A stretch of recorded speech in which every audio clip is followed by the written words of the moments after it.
Good afternoon. Welcome back to this session where we will talk about assessment 1 out of 3 tasks for the unit of WHS, where it says implement and monitor WHS policies, procedure, and program. BSBWHS411. I must repeat it again, and maybe this is the last time I'm repeating. Never, ever send any submission without this file. I will always need your detailed signature being filled, date you are signing it. Okay, please, this is essential. Okay, without this, I'll have to come back to you. So if you wanted to avoid back and forth, fill this detail and send it to me.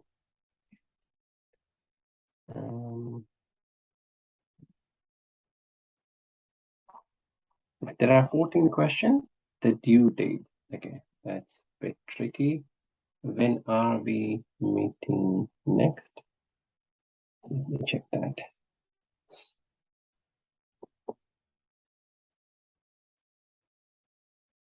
One, two, three, four. 16th of October will be the due date.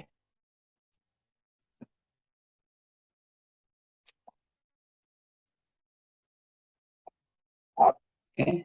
This task requires you to demonstrate skills, knowledge, and requirement to implement and monitor WHS policy, procedure, and program.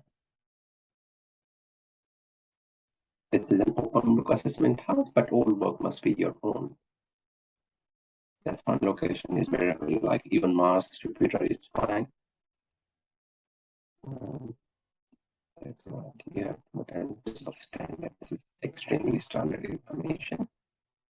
Right. This is where our main part is starting. Now, let me again reiterate that my intention is not to give you the responses. My intention here is to explain the question, put some seeds or thoughts in your brain, but most of the responses can be found from the learner's guide and PPT. Okay, this is where you get most of the resources. If I haven't shared the learner's guide, I'm happy to share it now.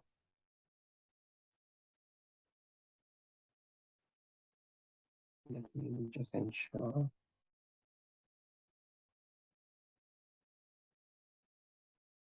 Okay.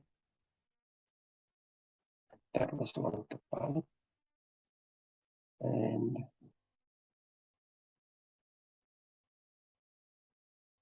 okay, the one I'm sending now is more relevant, but even the other one with WHS411, that was a previous code, that the material is still valid.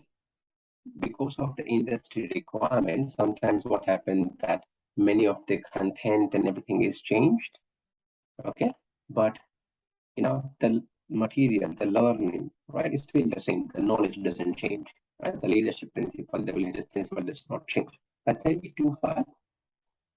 Follow the 1411, WHS411, but even WHS401 is also contains some of the useful information. So you can use both or either of them.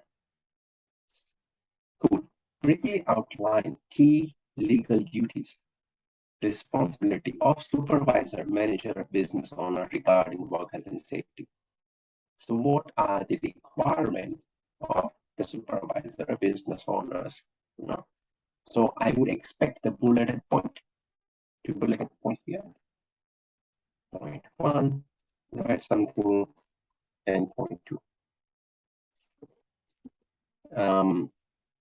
Some of the responsibility or duties would be providing safe working environment, which is harassment, bullying free, providing good tools, PPE, if that's required, everything that's required to do your work safely. All right. Briefly outline key responsibility of employees. This is supervisor. This is employee. So as an employee of the organization, what is your role and responsibility? That should be 1 and 2.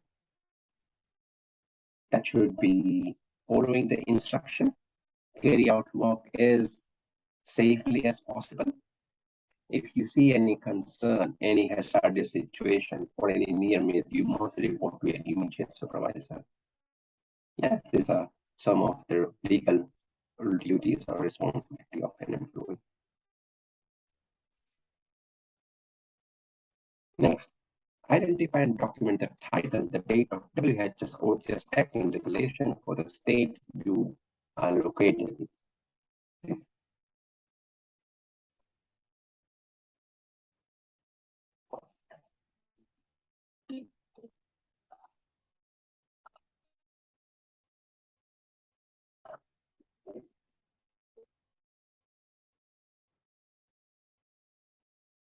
We're just talking about work health and safety regulation. I think it was 2011, if I'm not wrong. WHS Act 2011. That's it. This is what you are writing about. Okay, Work Health and Safety Act 2011.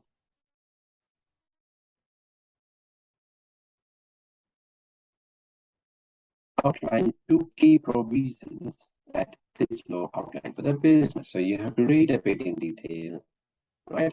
Or here as well, which regulates the work health and safety in NSW in anywhere in Queensland as well. The main objectives are to protect the safety of the worker, improve safety outcome, reduce compliance costs for the business, improve efficiency for health and safety regulator. So you go online, even your learner's guide would have some resources related to this, but I just went to Google, okay, and you can write key provisions for the business. The Work Health and Safety Regulation 20 outline how to minimize risk when undertaking hazardous manual tasks. Briefly explain what the procedure is for undertaking hazardous manual tasks in the workplace. Okay. You'll have to read a bit, but how to take care of hazardous manual tasks as manual task.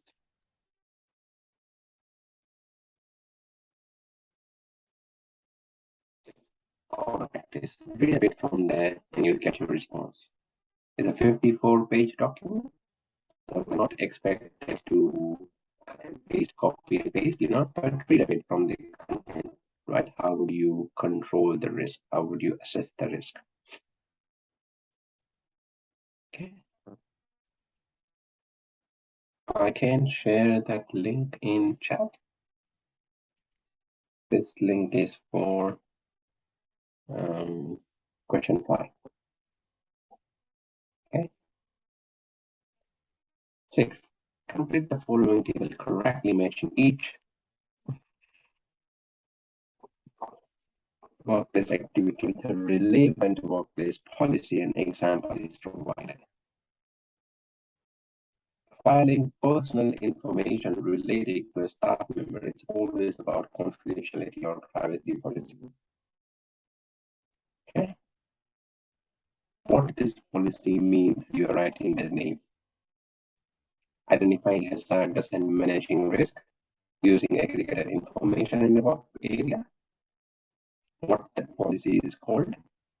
Consultation activity during WHS issue. What is that thing called? An incident response, investigation, and reporting. What is that thing for? You need to write the response for all the 3 of them.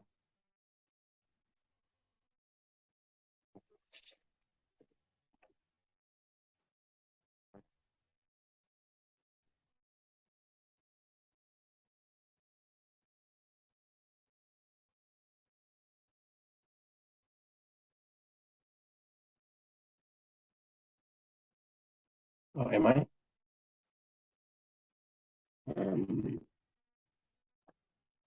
We close some of the other things if it helps.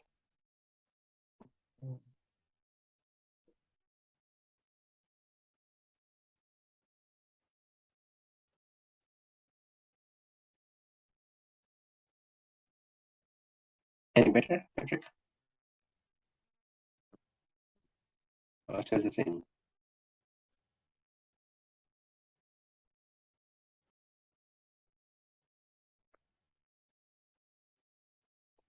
Complete the following table, correctly matching each workplace activity with a relevant procedure. An example is provided.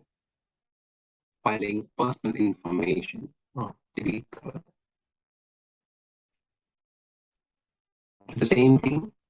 Here was a policy, and up here we are talking about the procedure. So if you're filing personal information relating to a staff member, the procedure is called procedure of handling confidential material. Identify hazardous managing, including any aggregated information in work area. So it could be procedure for handling safety of procedure for WHS, you can say. Consultation of activities. Here to come up with the procedure, again, you have to read from learner's guide. I provided 2 learner's guide, one from the current unit, one from the superseded unit, and PPT would have some information as well. Right. Explain 3 key principles of hierarchy of control. The hierarchy of control was, remember, that elimination, substitution, engineering control, admin control, PPE. That's called hierarchy of control. Which is you are listing here. List each hierarchy of control for the most effective to the list of effective. Provide an example how you could apply each measure to your own work area or office environment. Download the principle, and from the most to the list, most effective is replacement, substitution, elimination was the first one, and then substitute, yeah. And the last effective was the BPE. You are listing all of them. Number 9, why it is important to consult with staff when implementing or reviewing procedure, latest procedure, policy in the workplace. Give 2 reasons. And we outline 2 ways of effectively consulting with and involving others in managing the health and safety at work. So this is why it's important to consult with staff, right? When you are reviewing procedure and policy in the workplace. 2 reasons for that. You can pick up the reasons like when you do consultation will get broader understanding of WHS procedure. That's one way. And second is if you involve them, they will accept the policy procedure more broadly. Then if I'm a part of the process, then of course I know what's in there and I'll accept it very happily. I cannot reject something where I was a part of. Right? If I'm not involved, then I don't know, I don't care. But when you're a part of it, then you have that obligation to kind of accept it. Okay, that's another one. For 9B, 2 ways of effectively consulting with and involving others in managing the health and safety at work. So how do we consult with and involve others in relation? This is about policy procedure. This is about managing safety at work. If you involve everyone's safety in the safety at work campaign, they'll be more aware about any hazardous situation. They feel like they're obliged to meet the safety standard and to do the correct procedure.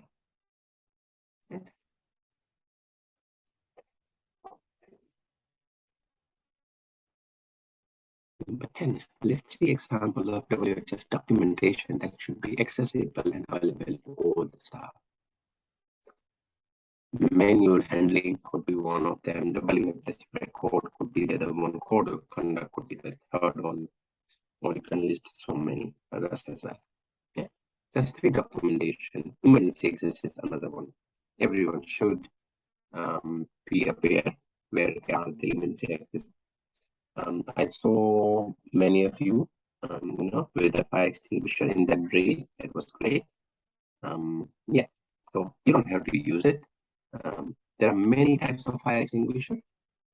the one you have is perfectly fine to take care of most of the fire, if at all any happens inside that building. So don't worry about the type of fire extinguisher. Next, list 3 features of effective workplace learning opportunity for employees. 3 features of effective learning opportunities for employees. Learning and doing could be one way. Learning from mentors, the senior management is another one. Attending some training sessions, keeping in contact with relevant network would be a few of the effective learning strategies for the employee. Any doubt? We covered 11, only a few more to go. Anyone got any concern? Any question?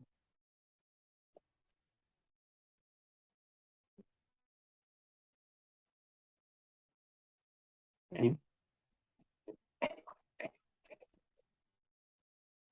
I'll take that as a no. Right. But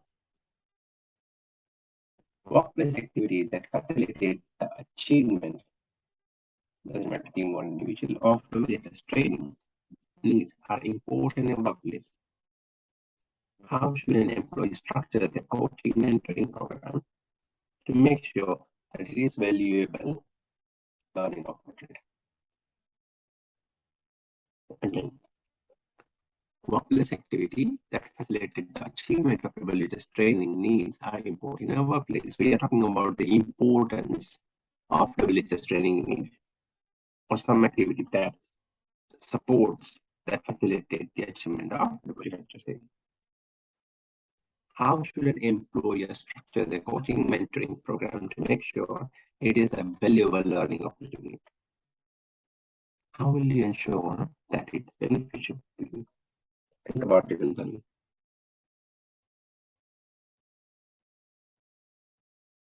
Not clear again? Oh my God. We can.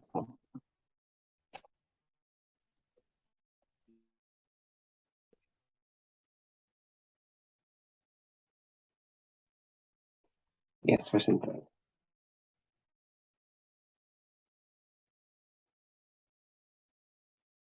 Anyone got any clue or question for that?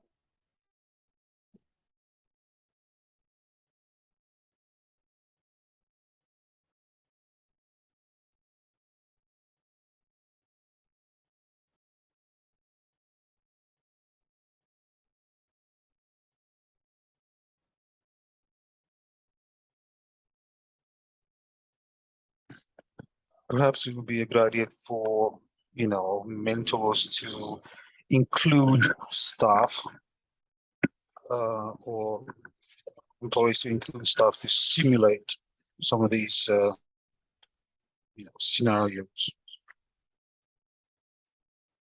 Thank you. Yeah. Or get everybody participating in it. Sorry, what did you say at the end? To get everybody participating. Yes, that's right. Yeah.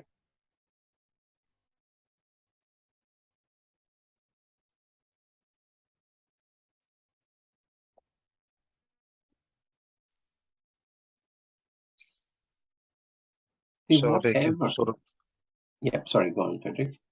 So whatever, say, coaching or mentoring program they come up with, there should be a, I don't know, some sort of component within there that,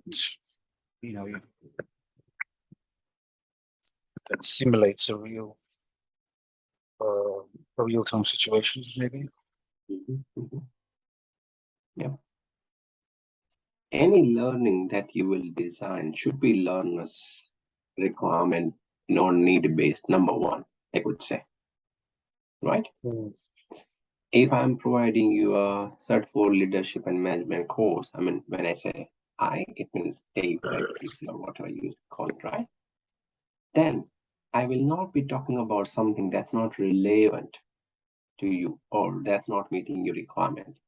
Like leadership and management could have so many optional or elective unit. We are selecting the one that's more beneficial to you guys. We're not picking up any random pinky, or number 4 is like pinky, number 7. Not like that. Yeah. We are being cautious when we select the unit. It should be learner focused, learners need based, right? It should always allow the learner to ask us some questions, isn't it? Yeah, like two-way communication. Okay, and all the learner should have the opportunity to apply those skills. And that's why we keep our training in a way that we treat you for 1 week, you go back 3 weeks, try to apply those skills that you have learned in the workplace. Then you again come back for a week, go away for 3 weeks, whatever you learned, try to apply it in your workplace. So that gives you a good time to implement those things at your workplace. Okay, right, moving on. Briefly outline the process of assessing implication of near miss regarding workplace incident, injury, and illness.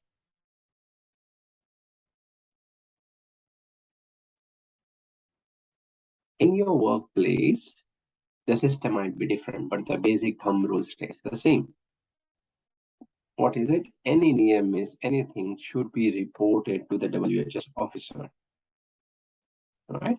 They should get involved, do not disturb the scene. I mean, try to move things around, and they should gather the evidence as quickly as possible and create a report and send it to the higher authority. Okay, so that's few steps of the process.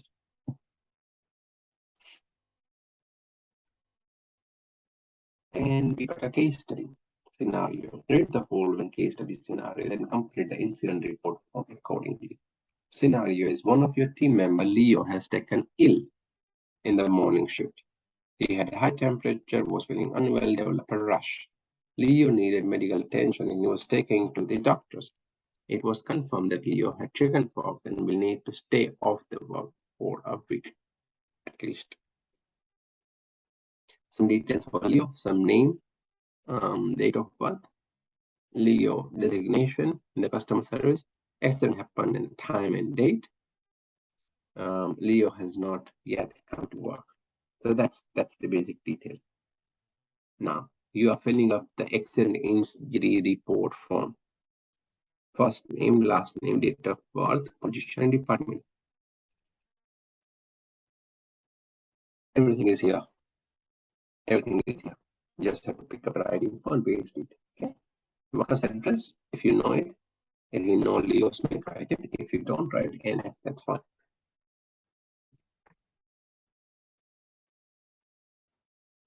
Okay. Manager supervisor's name, that could be you or one of your team members. Yeah, definitely. Injury or illness detail, the date when it happened, the time when it happened, AM or PM, and nature of injury or illness. And then you describe the chickenpox. In this paragraph, chickenpox is to be described. When location of the injury, is it a left arm, right arm, or whole body? Location at the injury and how was the injury sustained? How can you list along? Was any plant equipment substance thing involved in the injury or illness? And if yes, then provide some detail. Witness signature, that's it. Follow-up question, there are a few follow-up questions. Has it been reported? If yes, no. If yes, provide the detail. If no, then provide the advice. Was then reported? Did the injured worker return to work following the injury? Yes. If so, provide detail as well. The person making this entry, that's your name, and that's it. Just sign it up.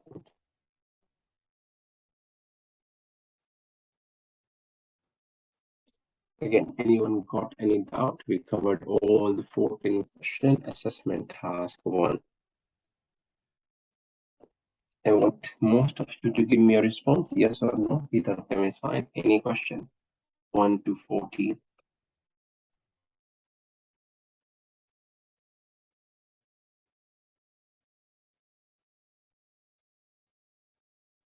Anyone?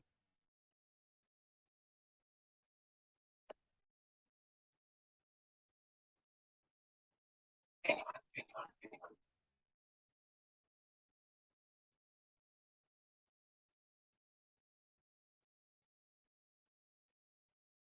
Sounds good. Awesome.